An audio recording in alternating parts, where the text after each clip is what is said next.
okay. It is absolutely okay to be different. There's nothing wrong with being uniquely yourself. When I first started teaching years ago, I was a little different. I dressed different. I talked different. I act different. And even though I taught high school, I was accused of being more of an elementary teacher because of the way I dressed. And how did I dress? I dressed perky. I like to wear little characters. I like to wear little flowers. I like to put bows. Not really bows, but you know what I'm talking about, those big old flowers in my hair and come to work.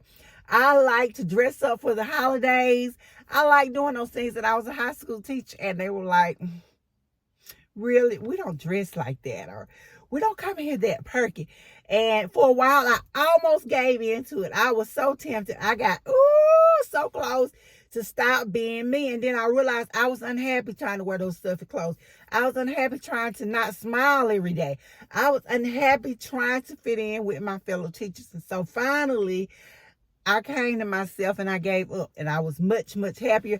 And I noticed that my students did way better when I was being me than when I was trying to be someone else. I had one teacher, she was a veteran teacher, because I'm a veteran teacher now, but she was a veteran teacher at the time. And she came into my classroom and she was like going to tell me what I was going to teach for the week. She said, no, we're not doing that. You're going to do this, and you're going to do that, and you're going to do that. And finally, I had it up to here. My temperature was rising, and I said, no, that's not what I'm going to do. I'm going to do exactly what I had planned in my lesson. I'm going to dance to the beat of my own drum. I'm going to be uniquely myself. And so, yeah, she got a little upset, and she ran and told the principal on me. And she was like, well, she's not following the curriculum, and she's not doing this, she's not doing that. And so his question to her was, why does it matter? As long as she gets the job done, her students are doing well, and as long as her test scores support it, then I'm going to let her do it. And my test score supported it, and so I did it. So I had to learn it was okay to be different. I had to release those teachers that were not going to be my friend, or that were not going to like me because I was different. But it's that way in life. You know, we'll think back to the playground when we were growing up as little children. There was always somebody that was going to be a little different. I was one of those children that was going to be a little different. I didn't quite do what everyone else was doing. I didn't follow the leader. I was one of the leaders. I had my own unique style.